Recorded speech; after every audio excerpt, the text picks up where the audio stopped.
lá do Mineirão, para trazer já as primeiras informações do Cruzeiro. O que você já pode adiantar, Vitão, sobre esse confronto de amanhã contra o Boca Juniors pela Sul-Americana? Bom dia a você, Laura, bancada democrática, quem acompanha o Alterosa Esporte. A gente já está aqui bem próximo, né, o gramado, galera dando os últimos tratos aí para esse jogo de amanhã, que promete pegar fogo. O Cruzeiro precisa fazer o clima todo favorável para a classificação à próxima fase da Copa Sul-Americana. E aí, se a gente pegar um pouco do retrospecto desse confronto, aqui no Mineirão, o Cruzeiro tem uma vantagem gigantesca sobre o Boca Juniors. Foram 8 jogos, uma derrota apenas para o Boca Juniors, 5 vitórias do Cruzeiro e 2 empates. Um desses empates, o último, foi a desclassificação do Cruzeiro na Libertadores, lá de 2018, aquela confusão que envolveu o Dedé, que foi expulso lá na Argentina por uma cabeçada do goleiro do Boca Juniors. Depois a Conmebol cancelou esse cartão, ele jogou aqui no Mineirão, foi expulso no jogo da volta. Então esse confronto ficou marcado na história desse duelo de Boca Juniors e Cruzeiro. Vamos falar um pouco de como vem o time argentino. O Boca Juniors poupou na última rodada os titulares no jogo contra o San Lorenzo no Campeonato Argentino. E mesmo assim venceu por 3-2. O San Lorenzo também poupou os titulares porque iria enfrentar o Atlético na Copa Libertadores. Então o San Lorenzo, o Boca Juniors poupou, mesmo assim venceu e chega com moral, com força máxima para esse confronto contra o Cruzeiro. Vem Cavani, vem todo mundo do Boca para esse jogo contra a Raposa aqui no Mineirão amanhã. Daqui a pouco eu volto, Laura, para falar mais informações do Cruzeiro. Tem informações de jogadores que não atuaram contra o Vitória e também de jogador que saiu mais cedo lá do Barradão sentindo dor. Fica ligado aí, tem muita coisa para a gente falar desse confronto logo mais daqui no Alterosa Esporte. Laura. Valeu demais, Vitor. Daqui a pouquinho a gente se fala novamente, então, com você ao vivo, direto do Mineirão. O Vitor trazendo, então, um retrospecto aí, né, de Cruzeiro e Boca. Lembrando esse último confronto pela Libertadores até então. Eu tenho uma boa lembrança também da pior melhor atuação de Ronaldo Fenômeno com a camisa do Cruzeiro, que foi que na transmissão, o Raul Plasma estava nessa transmissão, né? E aí ele acaba cornetando o Ronaldo Fenômeno nessa transmissão. Em seguida, o Ronaldo vai e faz um golaço contra o Boca Juniors, naquele jogo em que o Nonato, em 94, dá aquela pernada lá do meio campo com a perna direita também. Grandes confrontos. Agora, o que o Vitor falou também que ele vai trazer sobre informação de jogadores que saíram sentindo, que saíram um pouco mais cedo do jogo, corrobora com aquilo que eu falei da tomada de decisão do Seabra. Seabra, meu amigo, tem que usar os titulares sempre. É claro, existe uma certa condição, quando o CK está alto, você tem, de repente, uma informação do departamento de fisiologia, em que o jogador está perto de estourar, para você dar uma segurada em relação ao jogador. Mas eu acho que a tomada de decisão para o jogo com Vitória foi errada. Você não devia tentar com aquele time alternativo para jogar. Entra com um time normal, cara, normal. Você controla os ânimos da partida, você faz os caras esticarem as pernas, melhor, porque depois tem que arrumar aquela correria para buscar o resultado, que foi muito pior. E aí, meu amigo, realmente, depois que o balde está ali derramado, é complicado essa situação. Correr atrás de resultado é muito mais difícil que controlar o jogo e buscar o resultado. E ter o resultado nas suas mãos, é isso. Isso aí vai estar lotado, né, Vitor? No Mineirão, o torcedor do Cruzeiro já está esgotando os ingressos aí para essa partida. O que você pode mais adiantar para o torcedor celeste sobre esse time do Cruzeiro que vai estar em campo amanhã? Mais de 55 mil ingressos, Laura. Então, imagina como que vai estar o gigante da Pampulha para esse jogo de amanhã.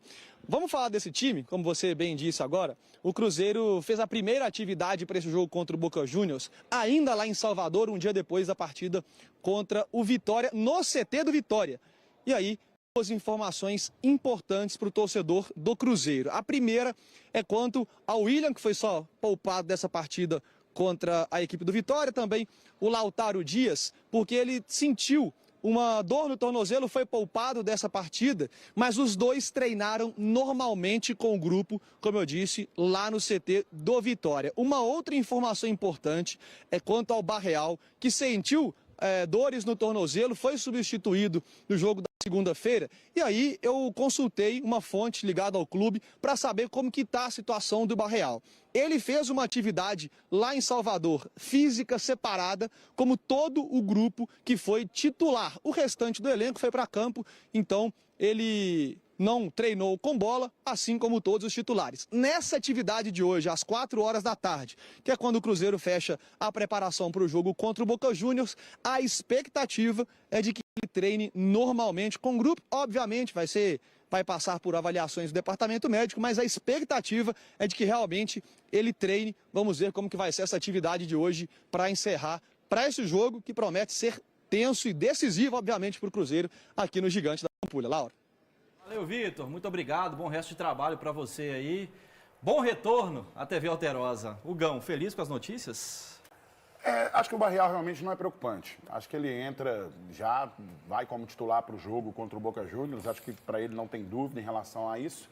Né? Não vai ser, não é nenhuma surpresa, né, a recuperação dele. O que me preocupou realmente foi essa situação do Seabra colocar um time alternativo em campo, numa formação onde o time não estava acostumado a jogar, e aí sim você desgasta porque você começa muito mal o jogo e depois a galera tem que correr atrás do resultado.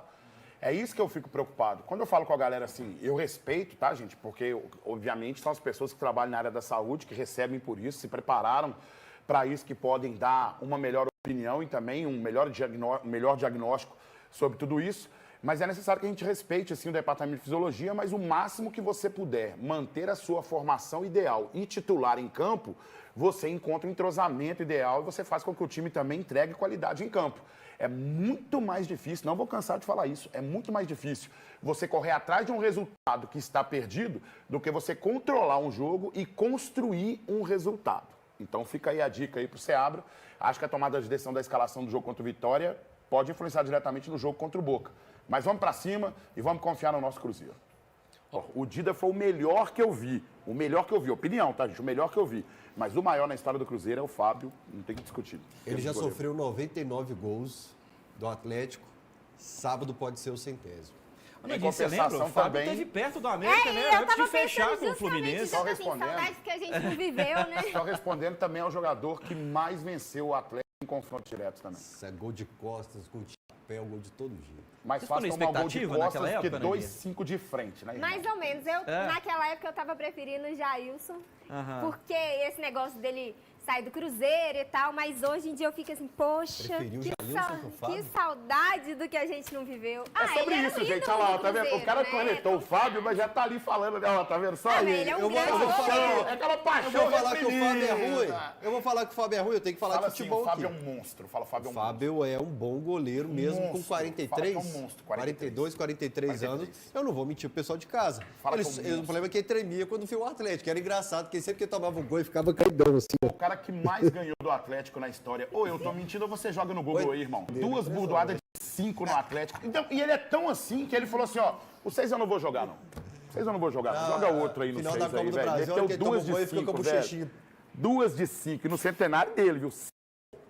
Já que a gente está falando de goleiro, ô Pedrinho, a gente consegue puxar a lauda 25 aí agora, se for possível, para a gente mostrar o quanto o Cruzeiro está bem servido atualmente de goleiro também, Hugão. Também. A gente vai ter imagens de treino do Cruzeiro, que fez a preparação de ontem em Salvador, antes de retornar à capital mineira. E aí, o Cássio, que estava lá treinando, o Oswaldo, que joga no Vitória, levou o filhão para tirar uma foto com o Cássio. Tem jogador que ultrapassa essa condição da rivalidade, né? Ultrapassa mesmo. Gigante, gigante, gigante. Cássio, eu falo com todo mundo, a gente sempre tem aquele histórico assim, da gente revelar os nossos goleiros. Quando vieram outros goleiros de outros times assim, foram goleiros que passaram e passaram bem pelo Cruzeiro. Mas tem os goleiros especificamente, o Raul, por exemplo, né? O Dida veio do Vitória e ganhou notoriedade mundial jogando pelo Cruzeiro. Logo depois ele sai daqui, passa pelo Corinthians e vai para a Europa. Mas foi no Cruzeiro que ele ganha essa grande notoriedade. Foi finalista com o Vitória, não vou dispensar isso, né? Contra o Palmeiras, contra o Palmeiras em 93. Mas ganha aquela notoriedade internacional jogando pelo Cruzeiro, né? O Cássio talvez seja um desses goleiros que chega já com o nome, né? E com a responsabilidade de manter esse legado dos grandes goleiros que foram revelados aqui no Cruzeiro. Ô, Fábio, esses dias o Betinho esteve aqui e ele elogiou o Cássio. Faz esse elogio, separa nesse momento também? Ô, Laura, o que eu falei do Fábio agora há pouco. Você pode provocar, você zoa, você brinca e tal, você usa argumentos que você tem na carta na manga, mas você não vai falar que é um goleiro fraco, um goleiro ruim, que aí o pessoal de casa, depois, na hora que eu estiver falando sério aqui e tal, não vai acreditar na minha palavra. O Cássio é um bom goleiro. O Cruzeiro possui um histórico favorável contra o Boca Juniors no Mineirão, tendo vencido os argentinos 5 vezes no estádio. Na partida de quinta-feira, o time celeste precisa de uma vitória por 2 gols de diferença para avançar às quartas de final da Copa Sul-Americana. Com mais de 45 mil ingressos vendidos antecipadamente, o gigante da Pampulha pode ser um trunfo para a equipe brasileira. Em 8 confrontos disputados entre as equipes no estádio, o Cruzeiro obteve 5 vitórias, 2 empates e 1 derrota. Em apenas uma ocasião, a equipe celeste conseguiu a vitória necessária para se classificar diretamente à próxima fase, em um amistoso de 1985. Nas outras ocasiões, as vitórias foram por 1 gol de diferença, o que levaria a partida de quinta-feira para os pênaltis. E aí, galera, o que acharam?